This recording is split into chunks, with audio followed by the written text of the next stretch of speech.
Welcome to Sport Shorts. This is a show where we take short conversations about big sports stories.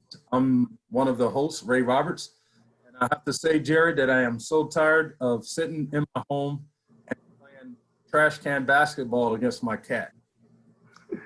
Yeah, and I'm Jerry Hawley, and I could say I'm tired of doing virtual runs, but I'm still loving them somehow. I think I'm more cramped up of being like not being able to swim.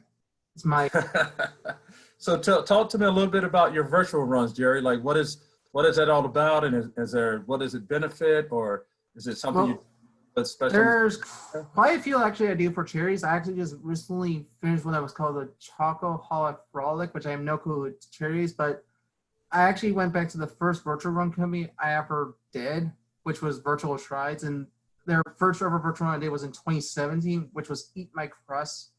And this time, like, okay, it's Eat My Crust. You get a sticker, and then you get a limited edition buff. Okay, the buff got me. So I'm actually right now in a stand period because I'm actually have to be preparing for a virtual bow with AK for the Marine Corps Marathon series and a virtual do-it-yourself run amok, which is basically their crossroad challenge. And I'm like, looking at the DIY run amok's more fun to figure out, more fun to try and figure it out. The bow was like go straight for literally 5 miles. So like, Well, I have to tell you, Jerry, like I tip my hat to you for doing all the running because I am a runner that way. Like I've just when coming up playing high school football and basketball and college and NFL, like I can do sprints all day long, but it like kills me to run a block. Like I don't have the long capacity to run like. It's hard. I'll admit to it. It's very hard. It's like it's one that it sounds like easy, but then like throw in the fact that, especially in Virginia, they're doing a virtual church run, which I'm participating in too. I'm not trying to do a sane 10 miles a day. I'm trying to probably do 30 over 6 days. Mm-hmm. Well, Well, like we said, we're going to jump into our show. This Sports Shorts, a short conversations about big sports stories.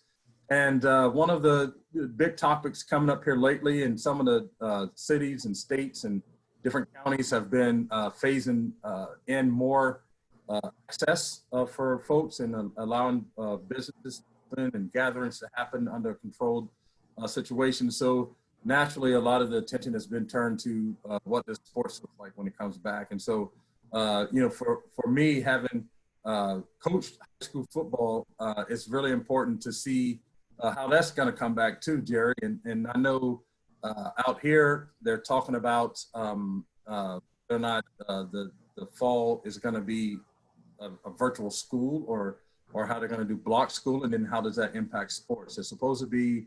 And I think starting June 1st on Monday, they can start doing some meetings and some small workouts here in small groups. So it's going to be interesting to see how that impacts sports in high school altogether. We were on a call with some athletic directors across the country, and they were talking about how if there's no football in the fall, how that may impact a whole lot of other sports financially, and how it may even impact their interscholastic athletic associations. Some of the smaller ones that use a lot of that football money to thrive on may end up collapsing if there's no football.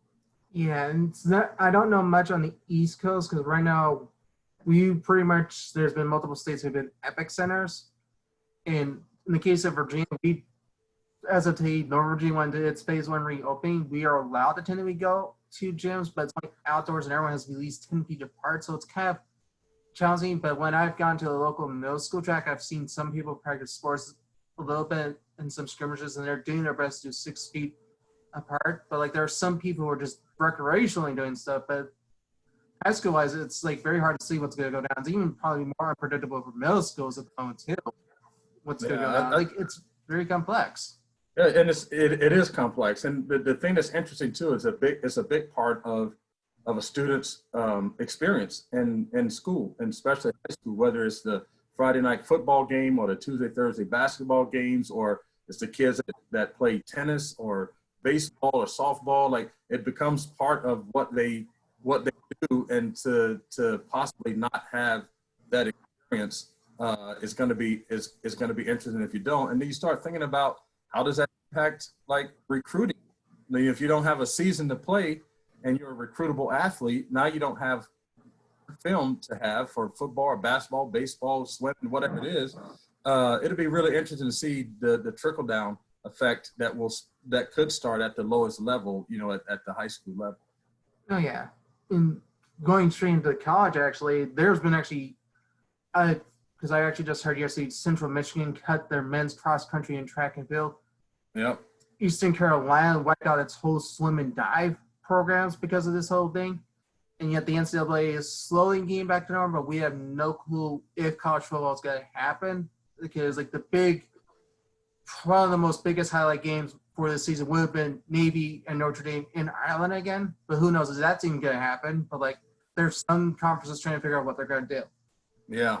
Well, I know I was on a call last week with the head coach for the University of Virginia football, Bronco Mendenhall, and he was talking to our large portion of our alumni on this call, and his thing was, if depending on how the different college conferences come back, so there's a chance that the SEC could come back before everybody, so they may get 6 weeks of training before the first game, whereas someone like the ACC, if they come back later, they may only get 4 weeks of training before the first game. And so some of the things he was talking about was maybe just if everyone can't come back at the same time, having just conference games so that everyone's on the same competitive level.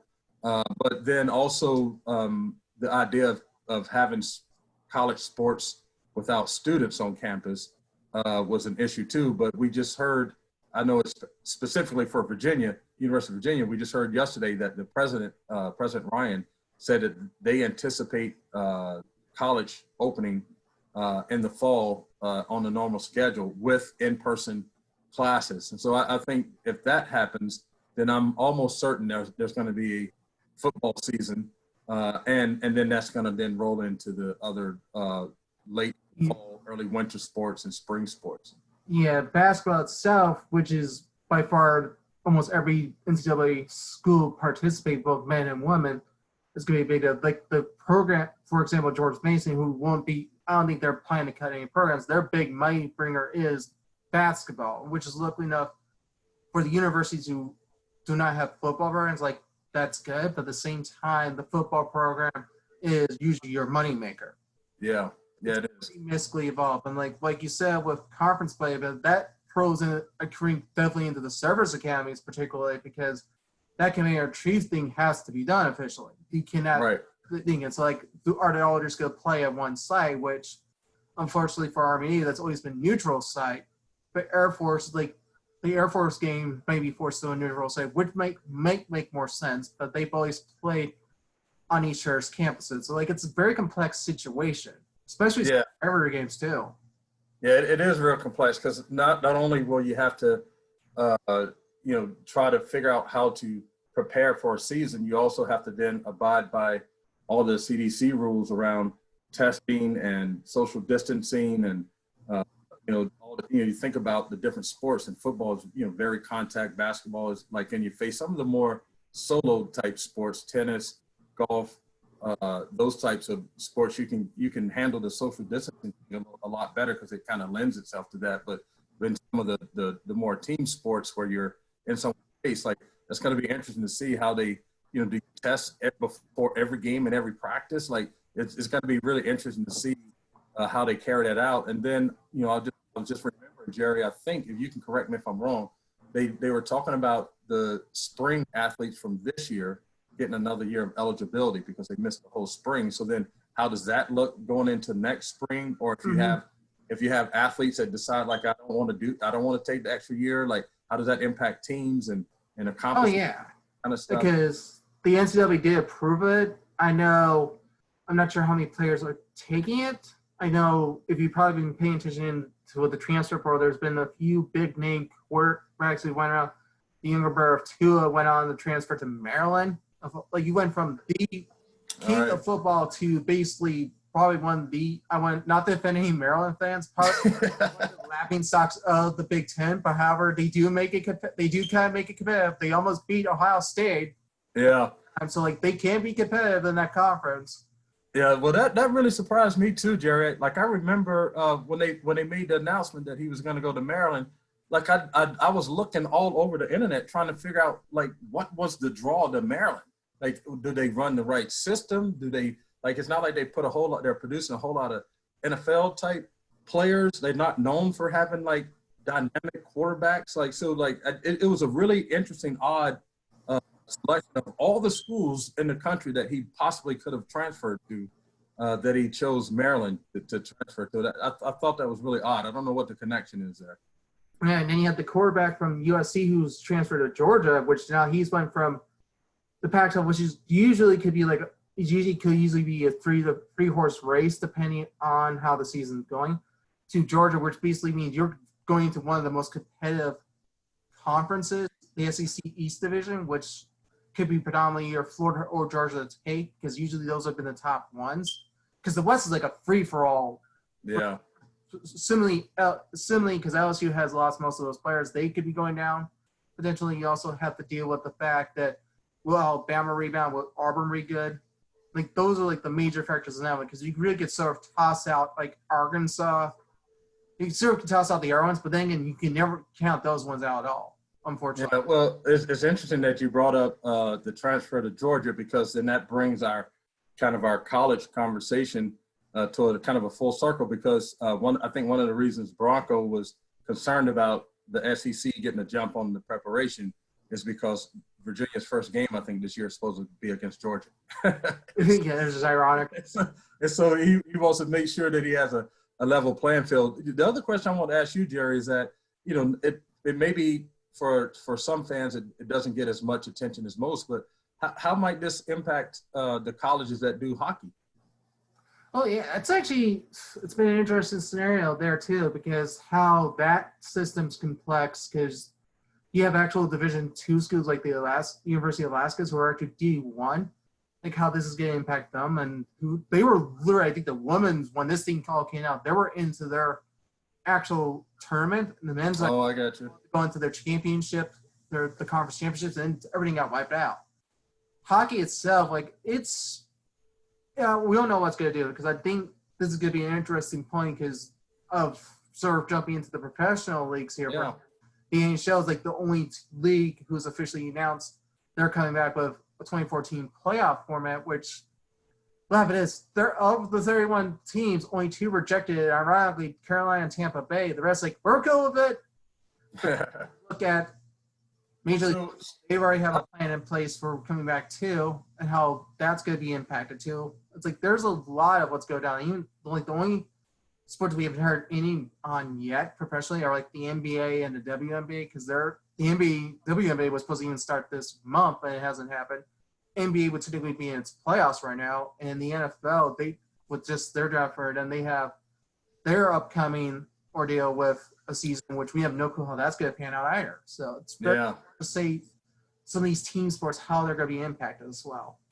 Yeah, so I was just reading up on the NFL. I mean the NFL. They made an announcement. Not the NFL, the NBA made an announcement that they were having their governors meeting today around how they wanted to bring the season back with the playoff system. And so they had 3 or 4 different scenarios. And one of them was to take like 10 teams from each conference, take them to Florida, to the Disney World complex, have them practice and play all the games where they can control the environment, and they have all the testing and things that goes on with that. But in the voting, 16 of the 30-odd representatives voted to have just the same regular 16-team playoff system, but then just have all the CDC stuff wrapped around it. And so then you started thinking about like, how does it impact?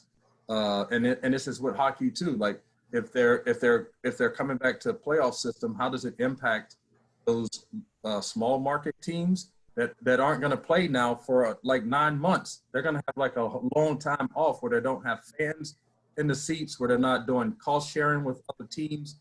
The cost share is going down because even the games that are going to be played aren't going to have a full fan capacity to it. So it's going to it could really have on some of these smaller market teams in all the professional sports, it could have like a really trickle down effect to where those teams may be struggling in a way that the leagues then may come back the next year and not be as competitive from the top down. Yeah, it's very complex because within the NHLs, they're suggesting two hub cities, but within the top 4 seeded teams, they all have to play round robin to decide their seeding, which is like, well, that's silly, but it makes sense. But then all the other teams, like 5 through 12, all have to duke it out in a best of 5 series, and then second round's best of 5. But then when it gets to, I think it's first, second, and maybe to the third, they do to best of 5, and then it goes into the best of 7, which is traditional. It's going to be interesting how that is. Like, obviously, being at Washington Caps, and it'll be interesting to see if they can hoist the cup one more time. But it's like you have teams like Chicago who hasn't been in the playoffs since I have forgotten for the last few years. Like, they got in. You had teams who were so subpar getting in, and then like you kind of laughed at the fact that only 7 teams didn't get in, and like those 7 3 were the California teams. Right. Very confusing. And then what's even throwing more of a wrench into this is obviously the pending expansion with the Seattle team, which we're still waiting for the name. Obviously, that's driving. I still think it's going to be the Seattle Kraken because it fits the bill when your natural geographical rival was called the Canucks, who was really orca, so you might as well be a squid or something to duke it out with it or something. Well, I will say this, Jerry. I can remember when we were out here for, you guys all came out to Seattle for the meetings, and you and I went to dinner, and you were trying to draw on the paper we had to explain to me hockey. And so I will tell you that it is something I'm looking forward to learning, and I'm also looking forward to you teaching me, because I know nothing about the rules. I know nothing about all the different lines on the ice. I know nothing about why some people are jumping on the ice when other people are jumping off. Like, I don't know anything about that. And then you were the one that kind of got me interested into the what Seattle was going to name their team. Never heard of Kraken before. And but then once you mentioned it to me and I did some research, that became the name that I really, really like. It just seems like a really cool kind of a different name. And so I was telling you before we jumped on the air here that one of the local radio stations here had this big promotion on social media saying they're about to make this huge announcement. And it's one of the sports radio's stations that's really close to this hockey situation. And so everyone thought we were going to get the name of the hockey team. So then all these names were popping up on Twitter saying what they thought it was going to be, and it ended up being that one of the local breweries were talking about taking their normally keg beer and putting it in a can so that people can buy it. So yeah, it's like kind of humorous because I think so we're still sitting here after all of this time waiting for a name, and so and then what's more annoying is you have to wait because the American because with the NHL you have the American Hockey League and the ECHL impacted is, in which actually briefly going to the minors, like minor league baseball has took a massive blow. Yeah, that's basically been hard. The ECHL and the American Hockey both have canceled the rest of their seasons, but in the long term of that effect, going into the NHL playoffs, expanded rosters come into play, in which you can see a lot of potential American Hockey League players who are very good there come up and play in the professional leagues. Like the Cavs theorized they could bring up Connor Michaels, who's playing actually, I think, in the Ontario Hockey League, which is actually not even in any of the minor systems, but he was tearing it up. Right. And he was on the Team Canada's junior national team that won the World Juniors, and could potentially be a game changer. But obviously, in hockey itself, like obviously, there's been the incident of the one Caps player, what happened to him, and he totally got released, and it sucks. But then the pending free agency is also a major issue too with a lot of teams because Sergei Brongovsky got $7 million contract, which means $10 million a year as a goaltender. Like, are you worth it? Because that's going to impact the value of some goaltenders like Brian Holtby. But then you also look at the race that's going on in Canada, which can catch Wayne Gretzky, which he's on the verge of doing it, in which we all have to laugh. Wayne Gretzky finally gave him that stick. I was like, he was holding back on it. But then going just to the WNBA itself, like we all know what's going on there because they actually had to cut had to make their roster cuts. And just for the example of the Mystics, they just cut who they drafted. Literally, that's all they did. Yeah. Who they drafted. It's interesting, but I think as we wrap up our short talk, it would be good for us to also talk about how this has impacted the athletes that we work with and yourself. Oh yeah. Special Olympic athletes, and so we have a lot of programs. All of our programs are canceling all their spring sports activities and summer sports activities, and then trying to figure out how they're going to come back with sports in the fall. And so, just in general, I think, sports in general is a big part of our culture in this country. And whether it's good or bad, it has a lot of influence on what we do and how we do it. But I think that thinking about our Special Olympic athletes and their partners and teams and how they've been impacted this spring, where this is a big part of their life and a big part of their socialization and a big part of their, just kind of being out and doing what everybody else does. So it has to kind of hit hard in that situation and with some of our programs that have really kind of put in a lot of work to put together good events and things. So trying to shift those things to being virtual, still trying to engage our athletes and keep them motivated and engaged. All of sports as a whole, no matter what level you look at, no matter what ability you look at, whether you're an official team or you're just like, me and you, where you're getting your runs in and I'm getting my walks in, or I do stuff with my kids, like whether it's official or unofficial, it has impacted sports and our culture in a way that we've never seen before. And so it'll be interesting to see how things come back for everybody. Oh yeah. From college to high school and the weekend warriors, Yeah, because I'm trying to remember, I think it's one of the European football leagues that have actually started coming back. And I forgot which one it was, but they've already started coming back. And it's like slowly sports are coming back. Just in the States themselves, it's hard, but other parts it's slowly happening, in which sort of going into obviously being Special Olympics, they're massively impacted by this because it's like very hard on them because technically I just had a virtual fitness class with our Unified Running Club, which we only know that's going to happen this year, in which our culminating event, it's the Marine Corps Marathon Turkey Trot. Right. A lot of hard things to happen, and some states have tough decisions to make. I know currently we're through June 30th, but I have a feeling we could be going longer, in which I think it sucks, but the safety of everyone's health is more important because stuff happens. Like literally what ended up causing this whole sports shortage was when the Utah Jazz players started testing positive for COVID-19. All of them have recovered, but like COVID-19 itself, like I'm not to put on a sour note for everybody, to be honest, like we could all be asymptomatic and be like carriers like Typhoid Mary, if you've heard that, which is actually a true story. Actually, I didn't realize it was, but now it is.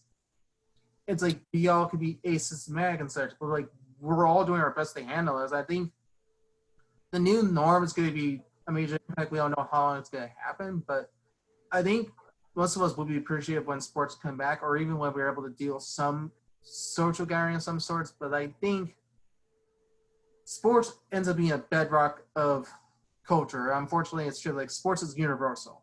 And I think we're all impacted by it. And I think we could be sort of thankful for some of the professional athletes who've done some funny things. I'm building a shout out to Elena Dunham for her baking things. So like they're kind of right. I'm laughing at it. But like there are some who really do care what they have to do. And I think it's hard for everybody. I think we're all just grateful that we're dealing with what we have right now, but we're hoping to get better.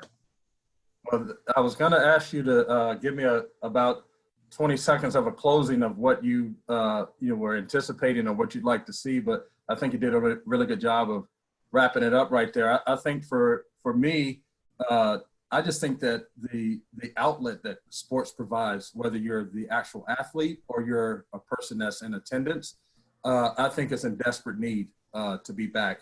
When you think about you've been quarantined in your home, not having a whole lot of engagement for a while, people were even afraid to even go outside and exercise or do any type of sport.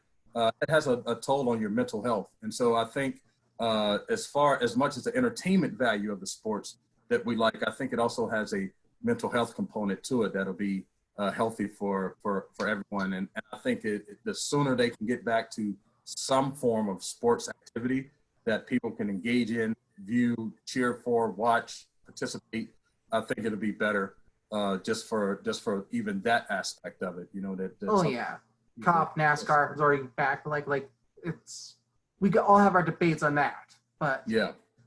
but it's at least some form of sport. At least it's so not fair to everybody. We'll admit to that, but like you said, I think when it does happen, when it slowly does come back, we'll all be grateful. Yes, sir. Well, again, we'd like to thank you guys for joining our Sports Shorts.